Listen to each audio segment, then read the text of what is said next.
Halo, selamat pagi, selamat siang, dan selamat sore untuk teman-teman semua dimanapun kalian berada.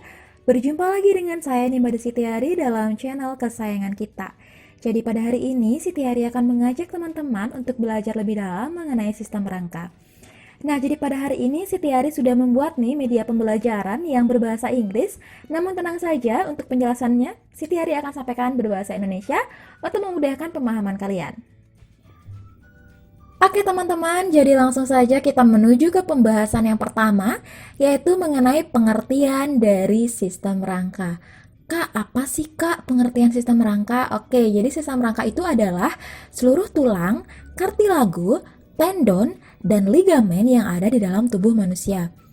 Kak, kerangka manusia itu dibagi menjadi berapa bagian sih Kak? Oke, jadi kerangka manusia itu dibagi menjadi dua bagian utama. Yang pertama itu adalah kerangka sumbu atau biasa disebut dengan aksial skeleton, dan yang kedua adalah kerangka anggota gerak atau yang biasa disebut dengan appendicular skeleton. Nah, kali ini Kak Siti punya gambar nih anatomi dari skeleton, yaitu aksial skeleton dan juga appendicular skeleton. Di sebelah kanan kakak itu gambar aksial skeleton, sebelah kiri kakak gambar appendicular skeleton. Nah, agar tidak menunggu lama lagi, kakak akan menjelaskan mengenai aksial skeleton pertama ya. Jadi, apa sih itu aksial skeleton? Jadi, aksial skeleton itu pada orang dewasa, kerangka sumbu itu terdiri dari 80 tulang yang terdiri dari tulang tengkorak, tulang leher, tulang dada, dan juga tulang belakang. Nah, yang kedua yang akan kakak jelaskan adalah mengenai appendicular skeleton. Nah, appendicular skeleton atau yang biasa disebut kerangka anggota gerak itu totalnya sejumlah 126 tulang di appendicular skeleton ini yang terdiri dari tulang yang membentuk anggota gerak atas dan juga anggota gerak bawah. Oke teman-teman, untuk lebih detailnya mengenai bagaimana aksial skeleton, bagaimana appendicular skeleton, apa saja yang termasuk di aksial skeleton dan appendicular skeleton, bisa kita simak di video selanjutnya. Jadi tetap stay tune, jangan kemana-mana karena berbagi itu indah. Terima kasih.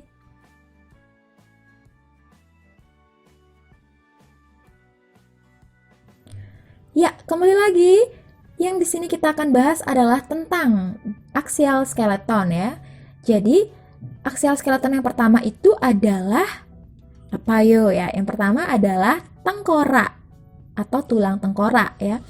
Dimana tengkorak orang dewasa itu terdiri dari sebanyak 22 tulang. Cukup banyak ya teman-teman.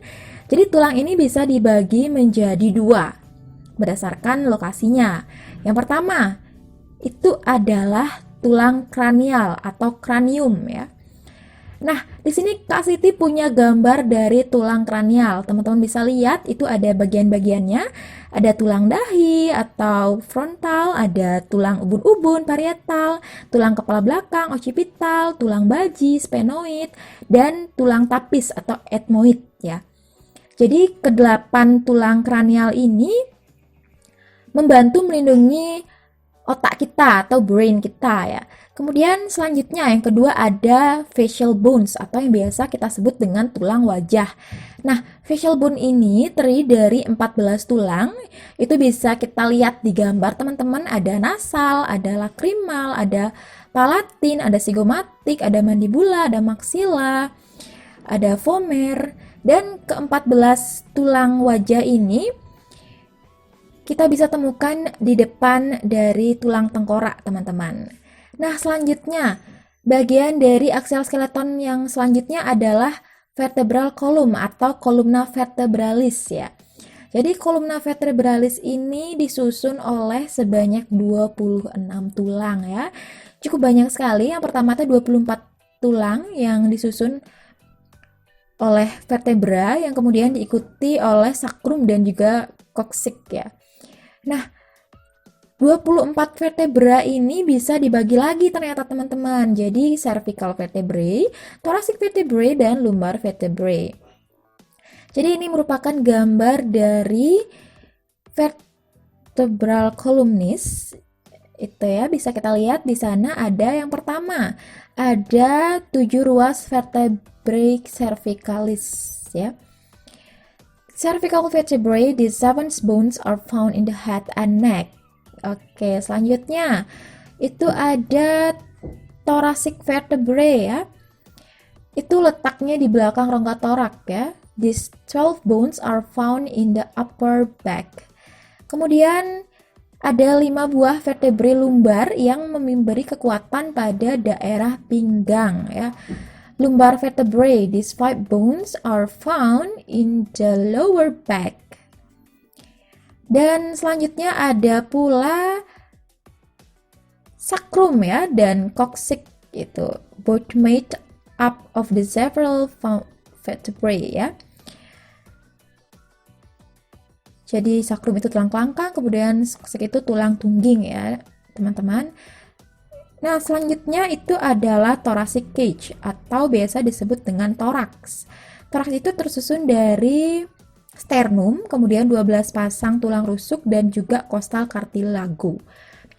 Nah, jadi bisa kita lihat teman-teman, ini merupakan anatomi dari thoracic cage. Bisa kita lihat di sana, yang berwarna biru itu adalah tulang rusuk, yang berwarna kuning adalah cartilago costal, yang hijau itu adalah sternum. Nah, ini adalah struktur anatomi dari sternum, teman-teman, di mana sternum sendiri anatominya itu ada manubrium, kemudian ada processus xiphoideus, dan juga ada raju pedang ya. Nah, untuk tulang rusuk sendiri ada 12, itu ada tulang rusuk sejati, tulang rusuk palsu, dan juga tulang rusuk melayang. Selanjutnya kita menapak ke materi yang ketiga, yaitu tentang appendicular skeleton ya. Appendicular skeleton anatomi ini tersusun dari anggota gerak atas dan juga anggota gerak bawah ya. Yang pertama yang akan kita kaji itu adalah mengenai pectoral girdle atau biasa disebut dengan gelang bahu.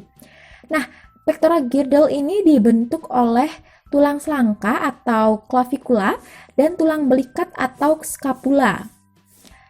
Nah, selanjutnya ada gambar teman-teman, gambar pectoral girdle atau gelang bahu. Di sini teman-teman bisa lihat ya, ada tulang selangka di sana, kemudian ada juga tulang belikat ya. Ini adalah gambar dari articulated pectoral girdle. Kemudian teman-teman, kita akan menapak ke materi selanjutnya, yaitu upper limb gitu ya, atau tulang gerak atas, yaitu setiap tulang gerak atas itu terdiri dari 30 tulang yang biasa disebut dengan humerus, kemudian ada radius, ulna, karpal, metakarpal, dan juga phalanges. Nah, ini merupakan gambar anatomi dari upper limbs ya. Bisa kita lihat bahwa yang berwarna merah itulah humerus, kemudian yang hijau radius, yang kuning ulna, yang biru dan ungu tadi karpal, metakarpal, dan phalanges. Ini merupakan gambar anatomi lainnya juga yang kakak sudah berikan gambarnya agar adik-adik bisa melihat lebih detail ya. Ini apabila kita lihat dari sisi depan ya. Dan tiap-tiap bagian dari tulang itu tentunya memiliki fungsinya masing-masing ya. Humerus atau tulang lengan atas, kemudian radius atau biasa disebut juga dengan tulang pengumpil, kemudian ada ulna yang biasa disebut dengan tulang hasta, ada tulang karpal atau pergelangan tangan. Nah, tulang karpal ini ada 8 buah, teman-teman bisa kita lihat di gambar ya teman-teman. Itu tulang karpalnya bisa kita hitung disusun oleh 8 buah. Ya, carpal bones. In our body, the carpal bones or wrist bones are the bones associated with the wrist and the wrist joint or radiocarpal joints ya. Kemudian selanjutnya di sini kakak punya gambar hand bones anatomi ya.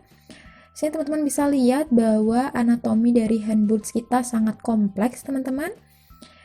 Ya, jadi in our body these hands have 24 bones on each the left and right side of our body. Ya, selanjutnya di sini kakak punya gambar phalanges of the hands. Biasa disebut juga dengan finger bones ya, adik-adik.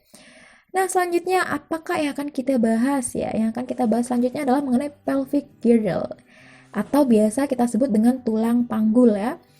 Pelvic girdle ini itu adalah commonly biasa disebut dengan hips ya. It's where the legs attach to the axial skeleton. Ya. Jadi di tulang panggul ini ada 3 bagian ya. Yang pertama itu adalah ilium atau tulang usus, kemudian ada ischium atau tulang duduk, dan ada pubis atau tulang kemaluan. Nah, di sini kakak punya gambar dari tulang panggul. Teman-teman bisa lihat lebih jelasnya bagaimana. Inilah anatominya. Kemudian di bawahnya diperjelas kembali mengenai anatomi dari tulang panggul itu ya. Nah, yang terakhir nih, yang paling terakhir dari ekstremitas kita ya.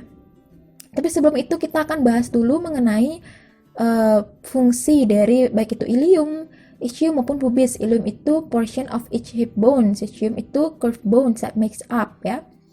Kemudian dan selanjutnya ini yang terakhir yang kita tunggu-tunggu itu adalah lower limbs ya, atau anggota gerak bawah. Ini terdiri dari bagian-bagiannya itu terdiri dari beberapa yang tentunya juga memiliki fungsi dan berperan penting ya. Each leg is composed of 30 bones known as the femur, tibia, fibula, patella, tarsal, metatarsal, phalanges. Nah, di sini kakak punya gambar dari the left of lower bones ya. Di sana sudah diberikan warna.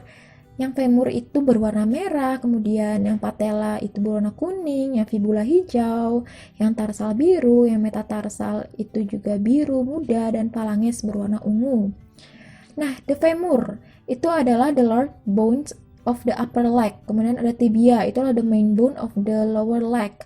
Kemudian fibula itu the second bone in the lower leg, patella called the kneecap, tarsal, 7 bones that make up the ankle, metatarsal, dan juga phalanges. Ini adalah gambar lebih detailnya mengenai anatomi dari anterior view, superior view of foot, and also posterior view-nya. Nah, selanjutnya tanpa menunggu lama lagi, apakah ada yang penasaran ya, yang ingin tahu sebenarnya apa sih fungsi dari sistem rangka itu di dalam tubuh kita? Tentunya fungsinya sangat beragam ya.